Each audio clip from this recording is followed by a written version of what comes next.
Hello students, welcome to UPSC Vidyalaya. Myself Advocate Birendra Yadav and I welcome you all to today's discussion. Students, आप सभी लोगों का UPSC विद्यालय में स्वागत है. मैं वीरेंद्र यादव. आज हम एक बहुत ही इम्पोर्टेंट मुद्दे पे डिस्कशन के लिए मैं आपके सामने आया हूँ. और आज का जो हमारा टॉपिक है, आज जो मुद्दा है हमारे डिस्कशन का, वो होने वाला है राइट माइंडसेट के बारे में. सही माइंडसेट एक कॉम्पिटिटिव एग्जाम्स को, एक कॉम्पिटिटिव नेचर के एग्जाम्स को किस तरीके से हमें देखना चाहिए, क्या हमारा अप्रोच होना चाहिए, है ना. आज पूरा उसी पे हम बात करेंगे. अभी लेटली क्या है स्टूडेंट, आपको सभी लोगों ने अभी एग्ज़ाम्स लिखे हैं CAPF के. 2024 का एग्ज़ाम जो था तो वो थोड़ा अनट्रेडिशनल था.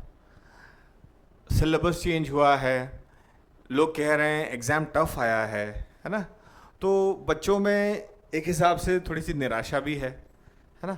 बहुत लोग डिमोटिवेटेड भी है. मैं काफ़ी बच्चों के टेक्स्ट देखता हूँ, काफ़ी मैसेजेस आते हैं मुझे, पर्सनल मैसेजेस आते हैं ग्रुप में, टेलीग्राम में, व्हाट्सएप पे. कुछ लोगों का कॉल भी आता है कि सर मैं ये चीज़ में डाउटफुल हूँ, सर मैं यहाँ स्टक हूँ, सर मुझे कॉन्फिडेंस नहीं आ रहा है, सर मुझे समझ में नहीं आ रहा है क्या करना है, यहाँ से क्या आगे, क्या कैसे मूव ऑन करूँ सर, क्या करूँ क्या नहीं करूँ. तो काफ़ी मैंने देखा बच्चों के मन में काफ़ी सारे सवाल हैं. तो इसीलिए स्टूडेंट्स, मैंने ये जो आज का जो क्लास है हमारा, इसी पे मैंने ये सोचा है कि हम आज इसी पे बात करेंगे कि एक राइट माइंडसेट क्या होना चाहिए, एक एस्पिरेंट को कैसे सोचना चाहिए एग्ज़ाम्स के बारे में, क्या मुख्य चीज़ें हैं जो हमेशा दिमाग में हमारे होनी चाहिए, है ना. मैं उम्मीद करूंगा कि स्टूडेंट्स वो सारे ही सवाल आपके जो मुझे मिले हैं, आप लोगों के थ्रू जो मुझे आए हैं, मैं एक एक करके यहाँ पर एड्रेस करने की कोशिश करूँगा. तो स्टूडेंट, मैंने टॉपिक दिया है राइट माइंडसेट, सही विचारधारा जो होनी चाहिए कॉम्पिटिटिव एग्जाम्स को देखने के लिए. आज पूरा हमारा विषय, इसी विषय पे हम लोग आज चर्चा करेंगे. तो पहली बात तो स्टूडेंट मैं आपको बता दूं, फर्स्ट,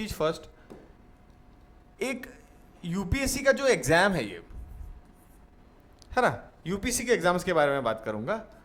अगर आप एक CSC के एस्पिरेंट हैं या फिर आप CAPF लिख रहे हैं या CDS भी लिख रहे होंगे. देखिए स्टूडेंट, पहली बात तो ये आपको बहुत ही अच्छे से पता होगा कि ये इंडिया के जो क्लास A पोजीशंस हैं, ये उसका एग्ज़ाम है ना, ये उसका एग्ज़ाम है. दूसरी चीज, एक कॉम्पिटिटिव एग्ज़ाम है, ये एक कॉम्पिटिटिव एग्ज़ाम है. ये ट्रेडिशनल जो आपका एग्ज़ाम होता है उससे बहुत अलग नेचर का एग्ज़ाम है. यहाँ पे जो चीज़ें, जो मायने की चीज़ें हैं, यहाँ पे वो बहुत अलग हो जाती हैं आने के बाद ना. आपको पता ही है हर साल कितने सीट्स आती हैं. CAPF में आपके 300 से लेके 500 सीटें आती हैं. CSC में आपका 700 to 900 ऐसे सीटें आती हैं. अब आप समझ के चलिए कि भारत जैसे जगह में जहाँ भी इतना यूथ है, इतना डेमोग्राफिक डिविडेंड है, तो ये सीट्स पहली बात आप समझ ही गए होंगे, कुछ भी नहीं है, नेग्लिजिबल है. दूसरी चीज़, ये कॉम्पिटिटिव नेचर का एग्ज़ाम है. जो अच्छा करेगा, जो एक्सेल करेगा हर स्टेज को, एग्ज़ाम की डिमांड को, वही पास करेगा. अब एक्सेल करने का मतलब क्या है मेरा? केवल पढ़ाई है क्या? सिर्फ पढ़ाई है क्या? ओनली स्टडीज है? नहीं, ऐसा नहीं है. ये सिर्फ पढ़ाई का एग्जाम नहीं है, ये राइट एटीट्यूड का भी एग्जाम है. Right attitude and right aptitude का भी ये एग्जाम है.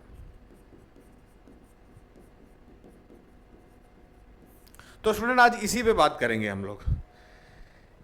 अब जैसे मैंने आपको बताया, ये सिर्फ पढ़ाई का एग्ज़ाम नहीं है, ये राइट एटीट्यूड का भी एग्ज़ाम है और राइट एप्टीट्यूड का भी एग्जाम है। राइट एप्टीट्यूड का मतलब क्या है? सही स्किल सेट। जो एडमिनिस्ट्रेटर बनने के लिए सारे जो गुण होने चाहिए आपके पास, वो होगा आपका एप्टीट्यूड। और एटीट्यूड क्या है? आप कैसे सोचते हैं, चीज़ों को कैसे देखते हैं, आपका माइंडसेट कैसा है, आप हमेशा निराश रहते हैं या हमेशा ही खुश रहते हैं या बैलेंस रहते हैं, है ना? लाइफ को आप जीत और हार की तरह देखते हैं या लेसन्स की तरह देखते हैं, ये इसका भी एग्जाम है ना? अगर आप ध्यान से देखेंगे स्टूडेंट, तो एग्जाम में 3 स्टेजेस है। पेपर 1 CAPF की बात कर रहा हूं, पेपर 2 आपका फिजिकल, और आपका mental ability, sorry personality test. ठीक है, physical test and personality test. तो आप अगर ध्यान से देखेंगे, पेपर 1 में ऑब्जेक्टिव नेचर है, पेपर 2 आपका डिस्क्रिप्टिव है,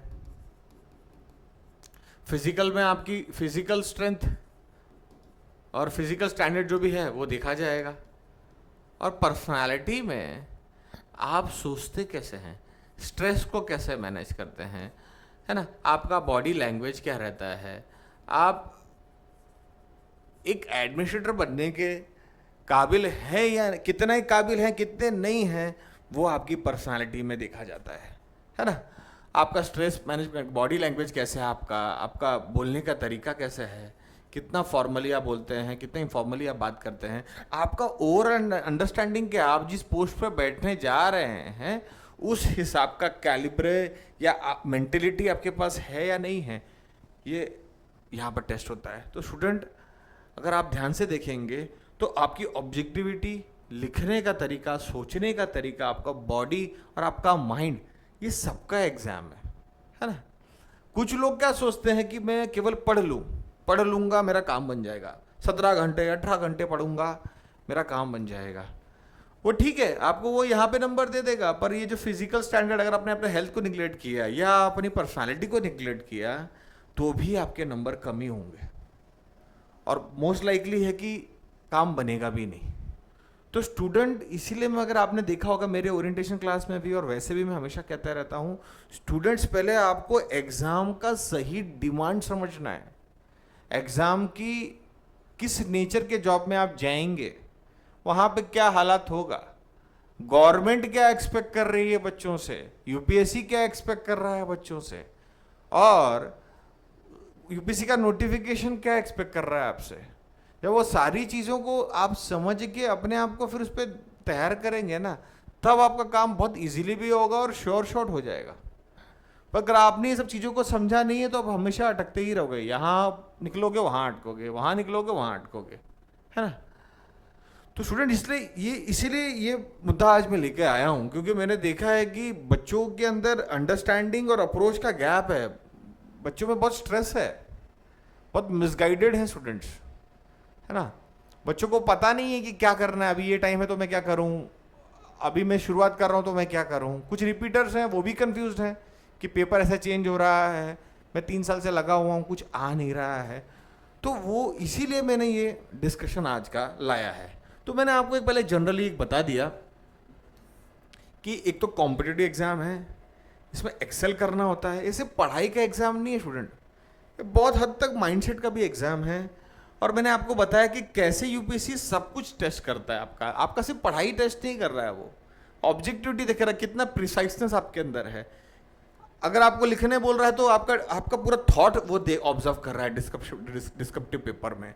और फिजिकल में आपका फिजिकल स्टैंडर्ड देख रहा है कि कितने फिट हो आप, है ना? और उसके बाद मेंटली भी कितना अवेक हो, कितना जागे हो, यहाँ से अंदर से कितना जाग के बैठे हो, वो भी देख रहा है। क्योंकि 4 लोगों के बीच में आपको इंटरव्यू में बिठा देगा और आपको ऐसे ऐसे सवाल पूछेगा कि आपके पसीने छूटेंगे, तो उससे समझ में आ जाएगा कि बच्चे में कितनी हिम्मत है, कितना कॉन्फिडेंट है, कितना सुलझा हुआ आदमी है, कितना समझदार है। कल फील्ड में जाएगा तो कितने प्रॉपरली ये मैनेज कर पाएगा या नहीं कर पाएगा, वो अंदाज़ा वहीं लगता है ना? तो बहुत इंपॉर्टेंट है स्टूडेंट इन सारी चीज़ों को समझना। तो आइए शुरुआत करते हैं।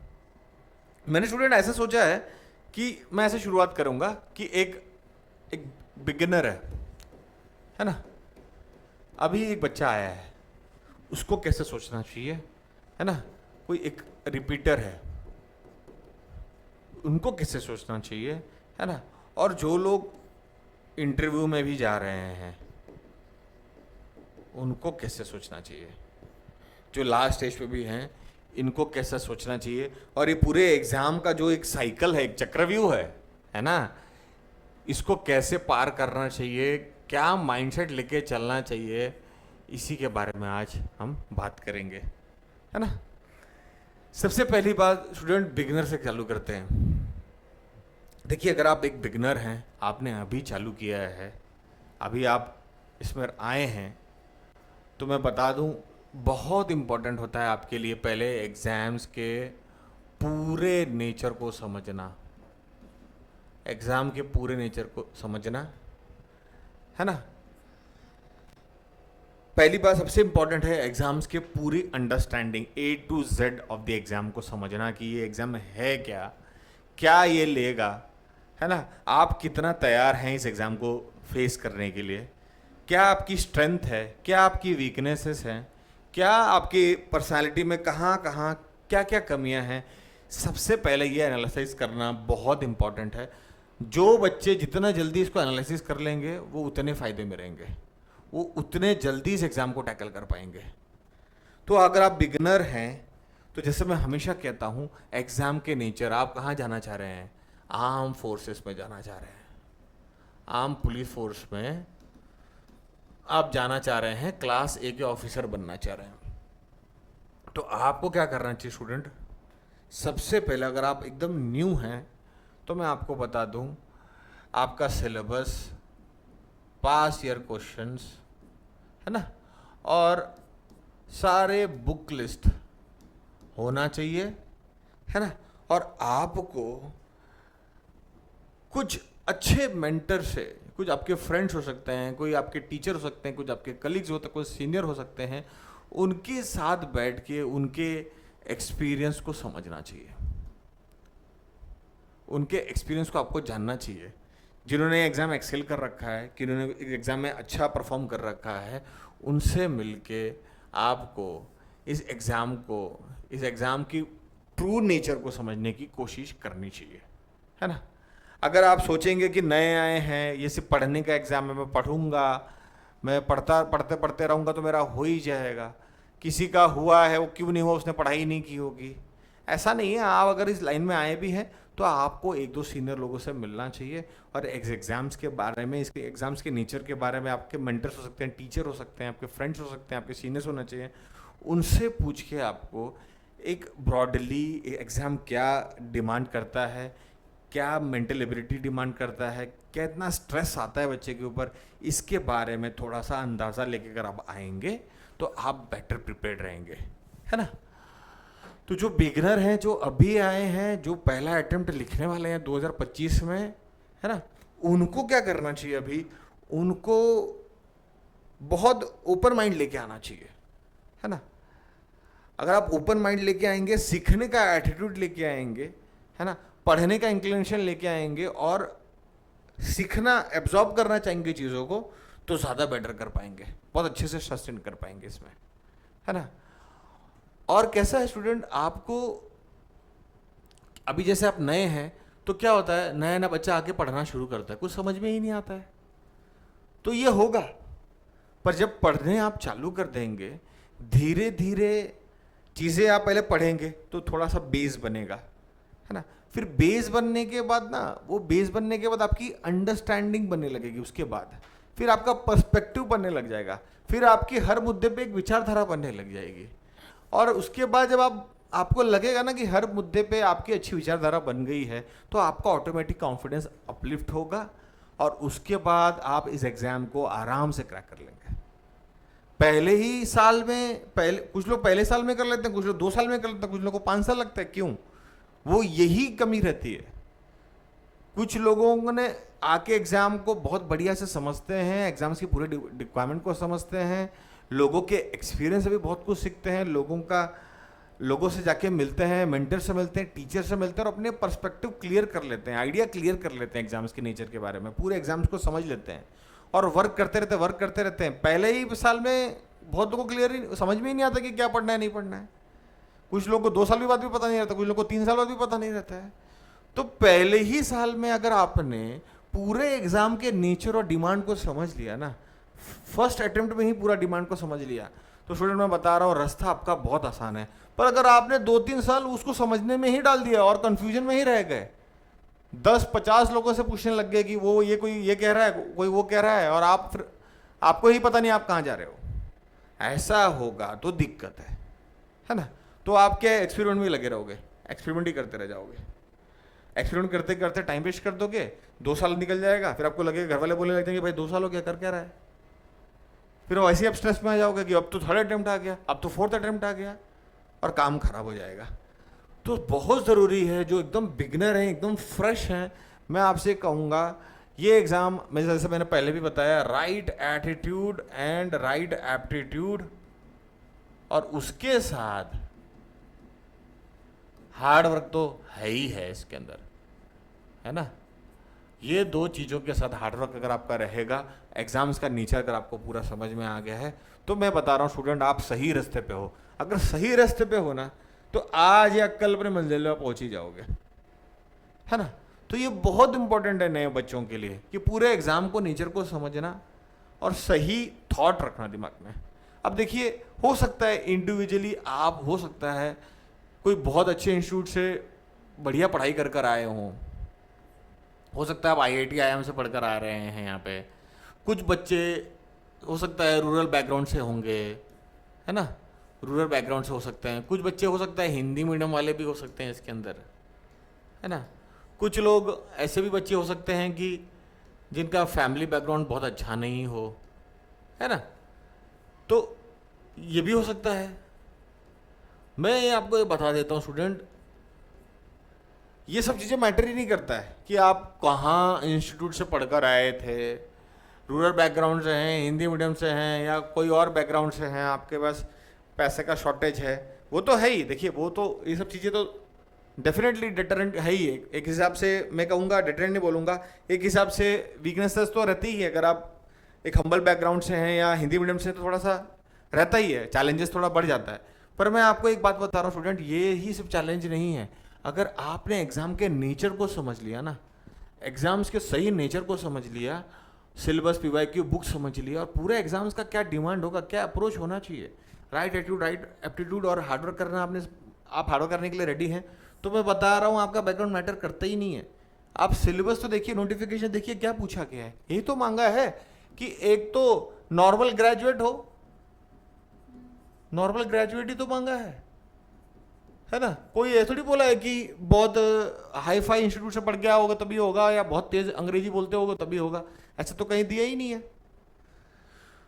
तो मैं ये कहूँगा स्टूडेंट, सबसे बड़ी जो प्रॉब्लम हो जाती है ना, चाहे वो आप बड़े इंस्टीट्यूट से आए हो या छोटे इंस्टीट्यूट से आए हो, या बहुत अच्छे घर से हैं या तो मध्यम वर्ग से हैं, वो मैटर ही नहीं करता है। अगर आपने एग्जाम को नेचर को और सिलेबस को समझ लिया है, तो राइट एटीट्यूड और राइट एप्टीट्यूड आपका है, तो काम बनेगा ही बनेगा आपका, क्योंकि आप सही रास्ते पे हैं।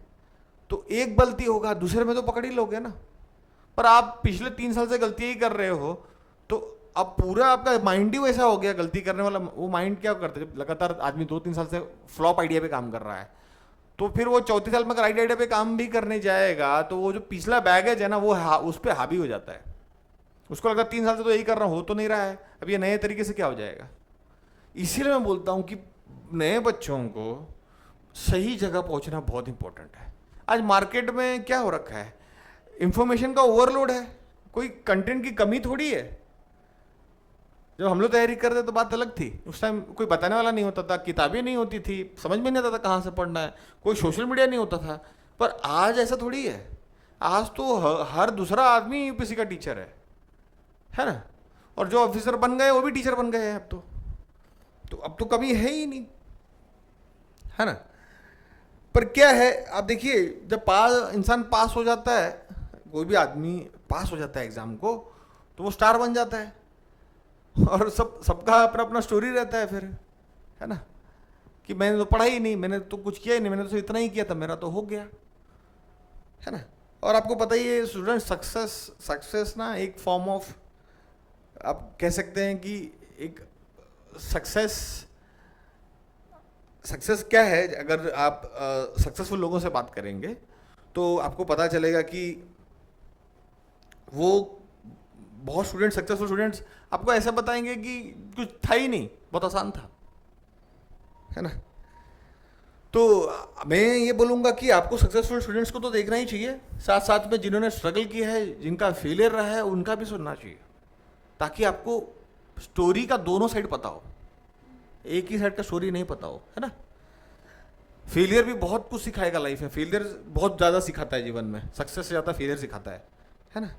तो ये बहुत इंपॉर्टेंट है। आप सिर्फ सक्सेसफुल स्टूडेंट को देख रहा है आदमी, फेलियर लोगों से भी तो पूछो कि आप लोगों ने क्या गलती किया था, आप लोगों का क्यों नहीं हुआ, तो वो एक और पिक्चर का दूसरा साइड भी दिखाई देगा आपको। और जब पिक्चर का दोनों साइड पता होगा ना, तो आपको बराबर पता होगा कि मुझे कहाँ जाना है। सिर्फ सक्सेस के पीछे, जो सक्सेसफुल हो गए उनके पीछे ही मत भागिए, है ना। आपने देखा होगा बहुत सारे मूवी एक्टर, इतने सारे एक्टर्स हैं हमारे देश में बॉलीवुड के, बड़े बड़े मूवियों में, बड़े बड़े एक्टिंग में, बड़े बड़े मूवीज बनाते हैं, पर उनका पर्सनल जीवन जाके आप देखिए खराब है, पर्सनल लाइफ में उनका डिवोर्स चल रहा है। तो समझ रहे हैं ना मैं क्या बताना चाह रहा हूँ। मेरा इंटेंट, मैं किसी को बुरा नहीं बोलना चाह रहा, पर मैं आपको एक सही विचारधारा बताना चाह रहा हूँ कि क्या सोच होनी चाहिए हमारी, कि ताकि हम यहाँ वहाँ, आपको, मैं चाहता हूँ आपका सिर्फ टाइम वेस्ट ना हो, आप लोग भटको नहीं, सही जगह पे फोकस रहो, तो काम जरूर होगा। सही जगह पे रहोगे, आज निकल हो जाएगा काम, है ना। तो ये मैं बोलना चाह रहा हूँ कि पहला, ये बच्चा जब नया आता है, जोश रहता है, जोश को अगर सही डायरेक्शन मिल गया, सही गाइडेंस मिल गया, तो काम बन गया। पहले साल अगर आप यहाँ वहाँ नहीं भटके, अगर सही लाइन पे रहे ना, तो मैं बता रहा हूँ स्टूडेंट, दूसरे तीसरे साल तो वर्स्ट केस में भी सेकेंड थर्ड ईयर में आप एग्जाम्स को निकाल दोगे बहुत बढ़िया तरीके से। पर अगर यहाँ ही गलत स्टेप पड़ गया तो दिक्कत है। फिर जो गलत हो गया और सही जगह जाने में गैप कवर जो करना पड़ता है ना, उसमें काफ़ी टाइम भी लगता है, काफ़ी एनर्जी लगती है, और बहुत बार आदमी हिम्मत छोड़ भी देता है ना। तो अब हाँ, ये मैंने, मुझे लगता है बिगिनर्स वालों के लिए आइडिया क्लियर है। और कैसे पढ़ना है, क्या पढ़ना है, इसके लिए आप मेरा स्ट्रैटेजी वाला वीडियो जाकर देखिए।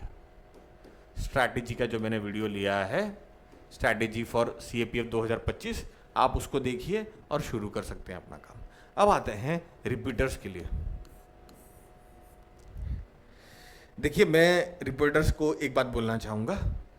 मेरे को पता है एग्ज़ाम जो है ना, ये एग्ज़ाम जो है ये थोड़ा सा, देखिए इसमें हार्ड वर्क तो देखिए चाहिए, थोड़ा लक का भी बात है, थोड़ा सा लक फैक्टर भी है यहाँ पे।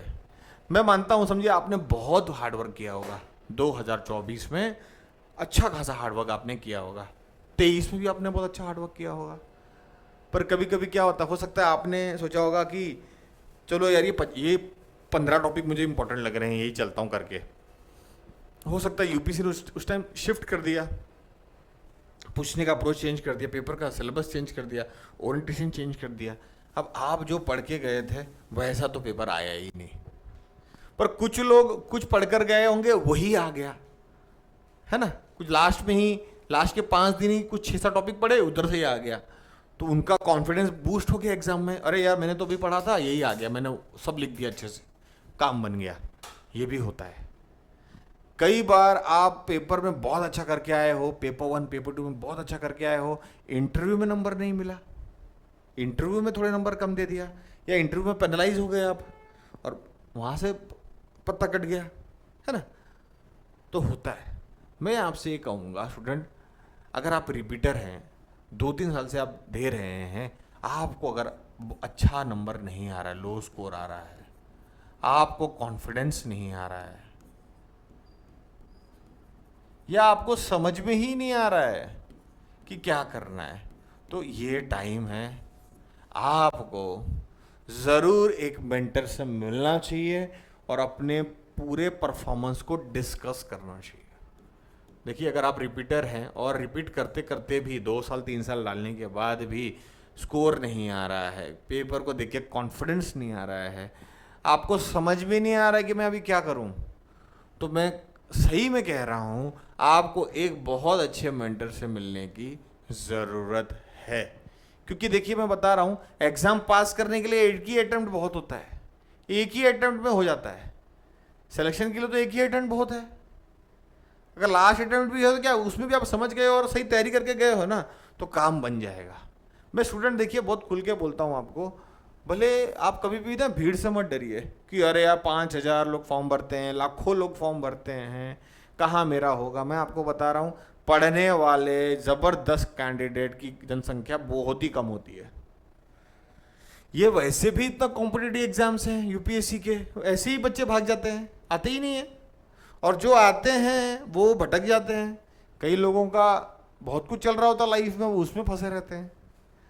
कुछ लोग एग्ज़ाम के समय ही जागते हैं, पूरा दिन रूम पे बैठ के नेटफ्लिक्स पे बैठे रहते हैं, है ना। कुछ लोगों का और ही कुछ चल रहा होता है, और आइडियाज़ रहती हैं, और बहुत सारी चीज़ चलती रहती हैं। पर जो जेन्युइन कैंडिडेट जो सिर्फ पढ़ रहे हैं ना, वैसे लोग जो रिपीटेडली पढ़ पाते हैं, डेली पढ़ पाते हैं, या एवरी मंथ अच्छा आउटपुट निकालते हैं, वैसे बच्चे बहुत कम होते हैं। बहुत ही कम, 10% ही लोग होते हैं वो, है ना। बाकी तो भीड़ है चल रही है। लोगों के मल्टीपल थॉट, मल्टीपल आइडियाज रहते हैं, ये नहीं कर लूंगा वो कर लूंगा, ये नहीं हुआ तो वो कर लूंगा। ये एग्जाम में मैं बता रहा हूँ, जहाँ पे 300-500 सीट आ रहा है, यहाँ पे सेकेंड थॉट नहीं चलेगा।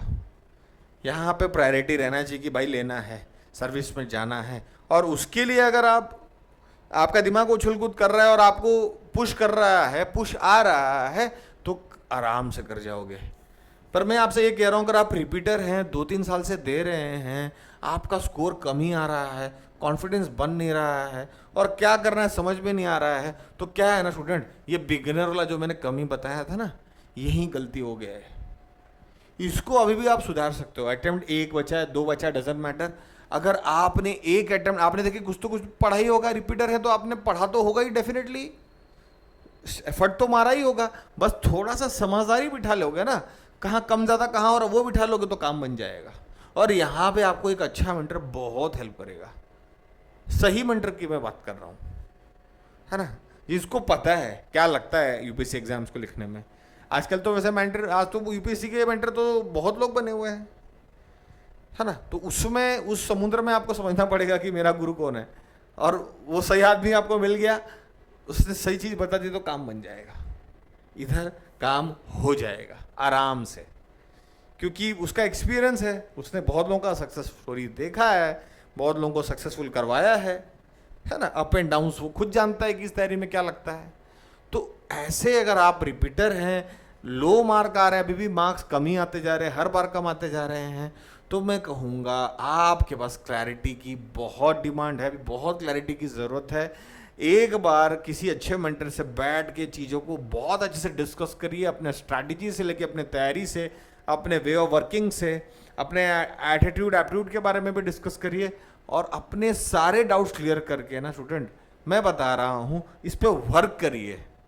वर्क कर लिया, काम आपका बन जाएगा। मैं बता रहा हूँ, काम बनना ही बनना है। तो मैं आपसे कहूँगा स्टूडेंट, ये अगर आप इस जोन में हैं, अटके हुए हैं, समझ में नहीं आ रहा है, या समझ में आ रहा है पर लग रहा है कि यार थोड़े से रह गया, या मुझे लग रहा है कि इस बार मैं थोड़ा ये भी पढ़ लिया तो काम बन जाता, वो उस भी कैटेगरी में है, तो अभी भी रिस्क मत लीजिए। आपका जो है वो है ही आपके पास। फिर भी अगर आप किसी से बात करेंगे, किसी समझदार इंसान से बात करें, समझदार मेंटर के पास जाएंगे, और उसकी अगर 2 ही अच्छी बात आपको मिल गई, 2 ही अच्छी बात अगर आपकी मिल गई, तो आपका भाई मैं बता रहा हूँ ट्रैजेक्टरी बदल देगा वो लाइफ में, सही जगह पहुँच जाओगे आप, है ना। 1-2 ही डिसीजन चेंज करने के बाद आपको लगेगा कि मैं कितना आगे निकल गया। पर ये बहुत इंपॉर्टेंट है। आज इंफॉर्मेशन का कमी तो है ही नहीं, पर इतना इंफॉर्मेशन है, पता ही नहीं आदमी की किसका फॉलो करूं, है ना।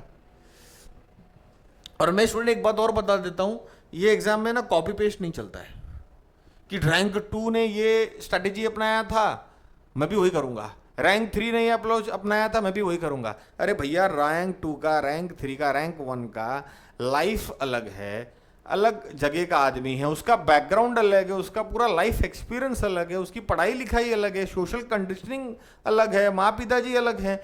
बाकी की चीजें अलग हैं, तो आप उसका सिर्फ 2 रैंक देख के सोच रहे हो आप कि मैं भी वैसे ही पढ़ूंगा मेरा भी हो जाएगा। इस एग्जाम में आप इंस्पिरेशन लीजिए लोगों से और अपना खुद का स्ट्रेटेजी बनाइए, है ना। ये कॉपी करने, कॉपी कैट वाला एग्जाम नहीं है ये, है ना। खुद का आप अपनी वीकनेसेस, अपने स्ट्रेंथ को जानकर अपना वे आउट बनाना आना चाहिए, अपना स्ट्रैटेजी बनाना आना चाहिए। क्या पता वो रैंक 2 मैथ्स में बहुत अच्छा होगा, आप मैथ्स में वीक हैं।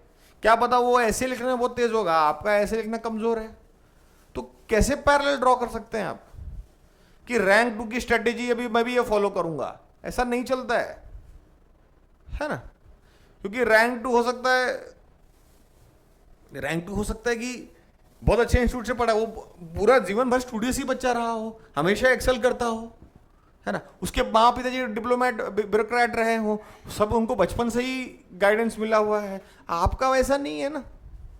तो पहले आपको समझना पड़ेगा कि मैं किस लेवल पे हूं और मुझे कितने एरिया कवर करना है, तब बात बनेगी आपकी, है ना।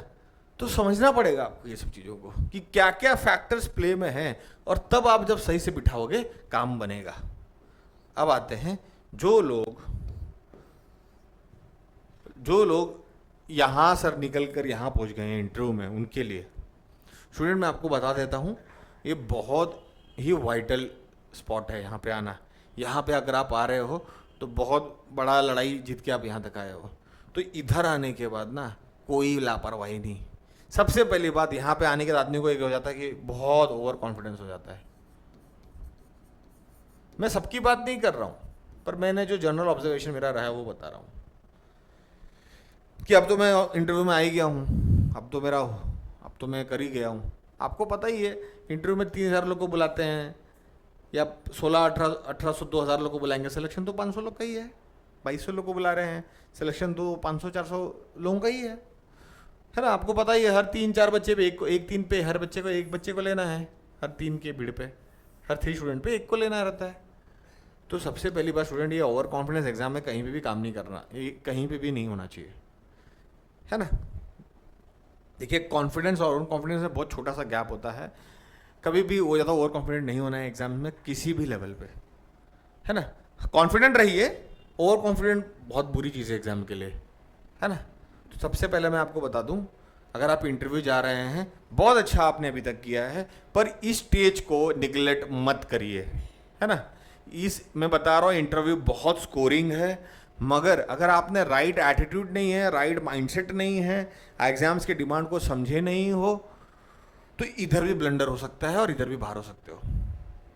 तो मैं कहूँगा ना स्टूडेंट, यहाँ पे भी राइट मेंटर की बहुत ज़रूरत है। अगर एक सही मेंटर ने आपको बता दिया, आपके अंदर की कमी आपको समझा दी और आपको बता दिया कि भाई ये आपका पॉजिटिव है, ये आपका नेगेटिव है, और इसको थोड़ा सा आपने वर्क कर लिया ना, तो इधर ही एक्सीलेंट नंबर ले लोगे आप।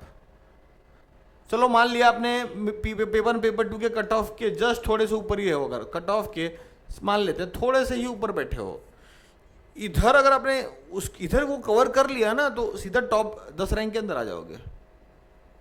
इसीलिए मैं बोलता हूँ स्टूडेंट, ये ना इंटरव्यू को बिल्कुल निगलेक्ट नहीं करना चाहिए, बिल्कुल भी निगलेक्ट नहीं करना चाहिए, और इसके लिए भी बहुत वर्क करना चाहिए। ये लास्ट स्टेज है, ओवर कॉन्फिडेंट नहीं हो के, ये नहीं कि मैंने तो पेपर निकाल ही दिया अब तो क्या ही है, अब तो मैं हो ही गया। बहुत लोगों का पत्ता ये इंटरव्यू में ही कटता है और उसमें ज़्यादा दुख होता है। और इंटरव्यू के बाद क्या होता है, रिजल्ट आते ही दूसरे साल का एग्जाम आ गया होता है। समझो आप पूरे साइकिल में फंसे हो, एक यूपीसी के इंटरव्यू में पहुंच गए आप। इंटरव्यू जैसे ही खत्म होगा, रिजल्ट आएगा ना, रिजल्ट के 15 दिन ही बाद दूसरे साल का एग्जाम होगा। तो अगर आप इंटरव्यू में नहीं आया, वो उस टाइम नहीं हुआ इंटरव्यू के अंदर, तो सीधा एग्जाम फेस करना पड़ेगा आपको। और जब यहाँ पे डिप्रेशन आ गया होता है, जब नहीं होता सिलेक्शन, तो मन टूटा रहता है, तो पढ़ाई नहीं होती और वहाँ फिर प्री में ही अटक जाते हैं लोग, पहले एग्जाम में ही लटक जाते हैं। तो ये साल भी गया, अगले साल भी गया, तो डबल कटेगा आपका।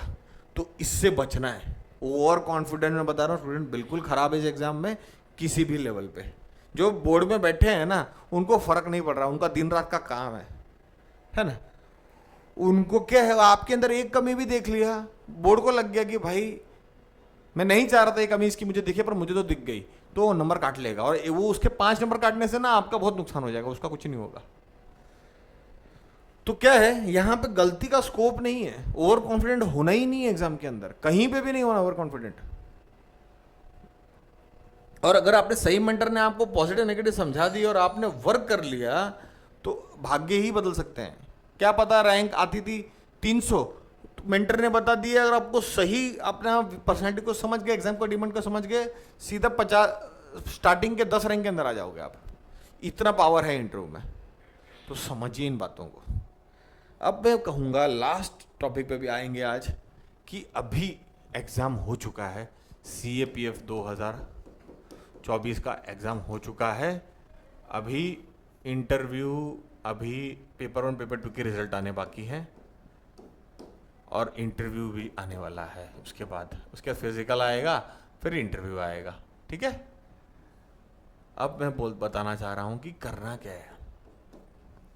अभी जिन्होंने पेपर दे दिया है, देखिए पहले तो मैंने आपको बता दिया स्टूडेंट, ये बिना कॉन्फिडेंस के, तो ये देखिए बिना मेहनत किए तो ये यहाँ पे एग्ज़ाम तो क्रैक होना नहीं है। तो मैं आपसे अभी ये कहूँगा कि अभी अभी फ़िलहाल जो लोगों को अच्छा मार्क्स आ रहा है, जिनके नंबर अच्छे आ रहे हैं, दो student who are getting good score in CAPF 2024, जिनके पेपर 1 में अच्छे 95 प्लस माल मान के चलते हैं, या तो 90 प्लस भी अगर आपका आ रहा है, 90 प्लस भी अगर आपका आ रहा है, तो बढ़िया प्रिपरेशन करना चाहिए। फिजिकल फिटनेस और इंटरव्यू का पूरा ध्यान देना चाहिए। पहली चीज़ ये, यहाँ पे अगर आ रहा है, अगर नहीं आ रहा है तो जैसे मैंने स्ट्रैटेजी शेयर किया है 2025 वाला, उसको जाके ढंग से देख के अपना काम चालू कर देना चाहिए। और रिपीटर हैं, आपको समझ में नहीं आ रहा है, तो मैं आपसे कहूँगा आपको सही मेंटरशिप की ज़रूरत है। मेंटरशिप आपको लेना चाहिए और ये डिस्कस करना चाहिए कि क्यों रिपीटेडली मेरे स्कोर कम आ रहे हैं, और जो एरिया पता चलेगा उस एरिया पे जाके वर्क करना पड़ेगा। घर में बैठे बैठे, निराश होते होते, डिप्रेशन में बैठे बैठे कुछ नहीं होने वाला है ना।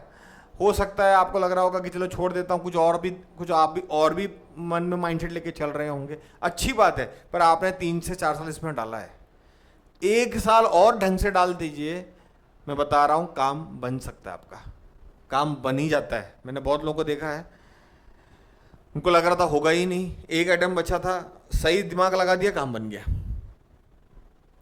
तो स्टूडेंट, मेरा आज का मकसद यही था कि आप लोगों को एक आइडिया दूं कि कैसे ये एग्ज़ाम है, कैसा सोचना है एग्ज़ाम्स के बारे में, क्या क्या ये चीज़ें आपसे मांगेगा, है ना।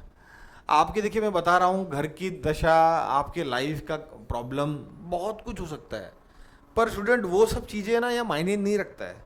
ये एग्ज़ाम में आपको एफर्ट डालना है तो डालना ही पड़ेगा, ये बिना एफर्ट डाले तो होगा नहीं। कोई दया खाने वाला नहीं है इस एग्ज़ाम में, ये कॉम्पिटिटिव नेचर का एग्ज़ाम है। वो एक जॉब के पीछे 500 लोग मर रहे हैं उस एग्ज़ाम को क्रैक करने के लिए, तो आप सोचिए ना, यहाँ पे स्कोप है ही नहीं। कोई भी आपकी फैमिली की कंडीशन हो सकती है, कोई भी मजबूरी आपकी हो सकती है, कोई नहीं सुनने वाला है। ये एग्ज़ाम आपसे सीधा ये एक्सपेक्ट कर रहा है कि ठीक है भाई, अगर आपको प्रॉब्लम है तो आप कुछ और कर लीजिए, यहाँ पे क्यों, है ना। ये एग्ज़ाम तो डिमांडिंग है। आप सोचिए, जो सर्विस में आप जाएंगे तो सर्विस की डिमांड इतना कंपल्शन रहेगा। सर, आप सिक्योरिटी फोर्सेस में जाना चाह रहे हैं तो आप इतना आज़ादी ले सकते हैं कि भैया मैं तो अभी टेंशन में चल रहा हूँ तो मैं सर्विस नहीं कर पाऊँगा, ऐसा होगा क्या। ये तो सिक्योरिटी सर्विसेज है, यहाँ पे तो सब चीज़ें बाद में, पहले तो नेशन, ऐसा कॉन्सेप्ट है। तो आप समझ सकते हैं कि कितना डिमांडिंग जॉब है। इसीलिए तो पूरा प्रोसेस ही ऐसा बना हुआ है, पूरा जो प्रोसेस है इसीलिए तो ऐसा बना हुआ है। यही तो आपका चेक हो रहा है कि यही तो टेस्टिंग ग्राउंड है, ये एग्ज़ाम ही तो टेस्टिंग ग्राउंड है। यहाँ पे जिनको लग गया कि हाँ भाई, इस बच्चे ने इतना स्ट्रेस वाला टाइम झेल लिया तो ये आगे झेल ही जाएगा, वही टेस्ट हो रहा है यहाँ पे। तो स्टूडेंट, मुझे जो लगता है कि होपफुली मैंने आपके सारे पॉइंट्स को एड्रेस कर दिया है। मैं ये कहूँगा, अगर आपके अच्छे मार्क्स आ रहे हैं तो इंटरव्यू को बिल्कुल टाइम वेस्ट नहीं करना है। फिज़िकल और इंटरव्यू में प्रिपरेशन बिल्कुल शुरू कर दीजिए, टाइम वेस्ट करने का अभी है ही नहीं टाइम। और जिनका नहीं आ रहा है, मैं कहूँगा एक बार किसी सही मेंटर से, सही टीचर से, सही आपके फ्रेंड्स हों, कि कोई एक्सपीरियंस्ड हो उनके पास मिल के बहुत अच्छे से अपने प्रॉब्लम को डिस्कस करिए और समाधान उसमें से निकालिए, एक शीर्षक पे पहुंचिए कि हाँ भाई मुझे अब समझ में आ रहा है, क्लैरिटी बन रही है, और फिर ना मन लगा के पढ़ लीजिए। देखिए स्टूडेंट, कुछ लोग 2 साल मन लगा के पढ़ के निकल लेते हैं, चली जाते हैं। कुछ लोग फिर लगाते रहते हैं। वो आधा हिस्सा लगाया, आधा उससा लगाया, आधा उससा लगाया, वो ऐसे करते करते एनर्जी ड्रेन हो जाती है, जोश खत्म हो जाता है, बात नहीं बनती है। तो स्टूडेंट यही था मेरी तरफ से आज। मुझे लगता है कि hopefully I have cleared many of this question which students have asked me in my Telegram group and WhatsApp also, है ना। इसके अलावा भी अगर आपको लगता है कि कुछ मन में आपके सवाल हैं, कुछ डाउट्स हैं जिसको आप क्लियर करना चाहते हैं, जिसके बारे में जानना चाहते हैं, so feel free to call me और text me any time you want, है ना। I will be more than happy to help you on this, ना। बाकी मैं अपना नंबर भी ड्रॉप कर देता हूँ, 7495008700। ये मेरा मोबाइल नंबर है, आप व्हाट्सअप कर सकते हैं, है ना। मैं आपका जो भी क्वेरी रहेगा मैं आंसर करूँगा, ठीक है। So that's all for today students. दोबारा मिलेंगे अगली क्लास में। Till then all the best.